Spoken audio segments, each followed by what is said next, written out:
नमस्कार दोस्तों, ये video editorial compilation for mains का पार्ट है। आप प्लेलिस्ट में जाके एडिटोरियल की वीडियोस पेपर वाइज और टॉपिक वाइज देख सकते हो। और अगर आप दिसंबर 2019 के बाद की वीडियोस को देखना चाहते हो तो वीडियो के नीचे मौजूद ज्वाइन बटन की सहायता से आप मेंबरशिप को ज्वाइन कर सकते हो। चलिए डिस्कशन स्टार्ट करते हैं। एथिक्स की कौन कौन सी थ्योरीज हैं जिसके बेस पे किसी ह्यूमन कंडक्ट को जज किया जा सकता है, वो ह्यूमन कंडक्ट सही है या फिर गलत है। ये सारी थ्योरीज आती हैं नॉर्मेटिव एथिक्स के अंदर। याद कीजिए हमने क्या डिस्कस किया था। एथिक्स 4 टाइप के होते हैं। सबसे पहले डिस्क्रिप्टिव एथिक्स, दूसरे नंबर पे नॉर्मेटिव एथिक्स, तीसरे नंबर पे मेटा एथिक्स और चौथे नंबर पे अप्लाइड एथिक्स।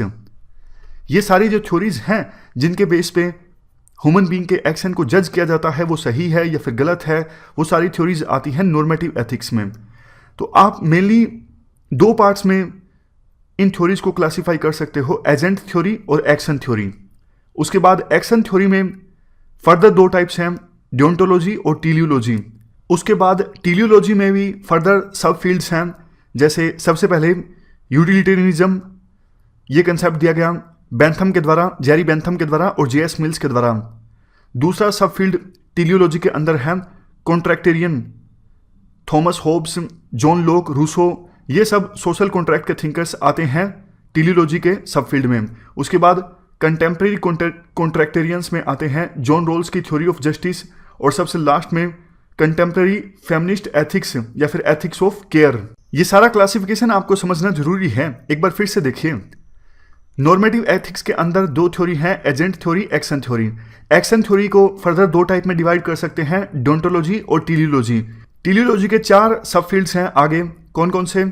यूटिलिटेरियनिज्म, कॉन्ट्रैक्टेरियन जैसे Thomas Hobbes, John Locke, Rousseau, contemporary contrarians जैसे जॉन रोल्स की थ्योरी ऑफ जस्टिस, उसके सबसे लास्ट में contemporary feminist ethics, for example ethics of care.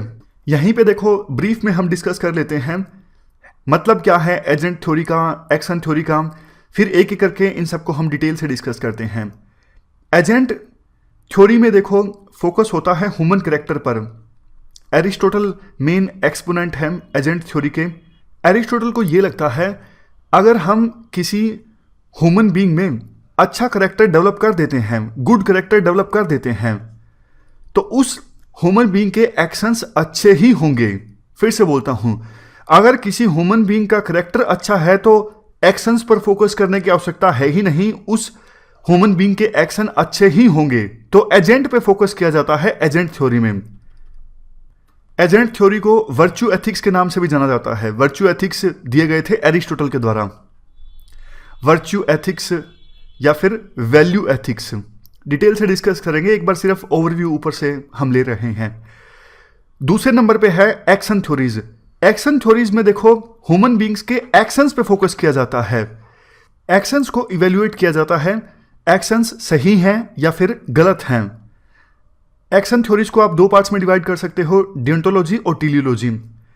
डियोंटोलॉजी का कंसेप्ट दिया गया था कांत के द्वारा। कांत ये कहते हैं एक्शंस सही होने चाहिए, रिजल्ट कुछ भी निकले। फॉर एग्जांपल ऑनेस्टी यानी ईमानदारी एक अच्छा एक्शन है। कितना भी आपको नुकसान हो जाए, कैसी भी सिचुएशन का सामना करना पड़े, फैमिली में कितने भी टेंशन्स हो, फिर भी आप ईमानदार रहो, आपके एक्शन सही होने चाहिए चाहे रिजल्ट कुछ भी निकले। लेकिन दूसरी तरफ टीलियोलॉजिकल थ्योरी ये कहती है आप एक्शंस के आउटकम पे फोकस करो। अगर ईमानदारी से आपको नुकसान हो रहा है बहुत ज़्यादा, ना तो सोसाइटी में आपको इज्जत मिल रही है, ना ही पैसा मिल रहा है, फैमिली में भी टेंशन्स हैं, तो फिर उस ईमानदारी का कोई फायदा नहीं है। टीलियोलॉजी थ्योरी कहती है आप एक्शंस की आउटकम पे फोकस करो, रिजल्ट पे फोकस करो। और सेम एग्जांपल से हम एजेंट थ्योरी समझें। इस थ्योरी के अनुसार अगर कोई पर्सन ईमानदार है, ऑनेस्ट है, तो वो उसके एक्शंस आप देखो ही मत, उसके एक्शंस को इवेल्युएट ही मत करो। अगर कोई पर्सन ईमानदार है तो वो ईमानदारी से ही काम करेगा, फिर उसके एक्शंस को देखने की आवश्यकता है ही नहीं। कहने का एसेंस यहां पर देखो ये हुआ, एजेंट थ्योरी में ह्यूमन कैरेक्टर को इवेल्युएट किया जाता है। एरिस्टोटल मेन एक्सपोनेंट है एजेंट थ्योरी के। दूसरी तरफ एक्शन थ्योरी में जो डियोंटोलॉजी है इसके मेन एक्सपोनेंट है कांत, इमैनुअल कांत। ये कहते हैं एक्शन को इवेल्युएट करना जरूरी है।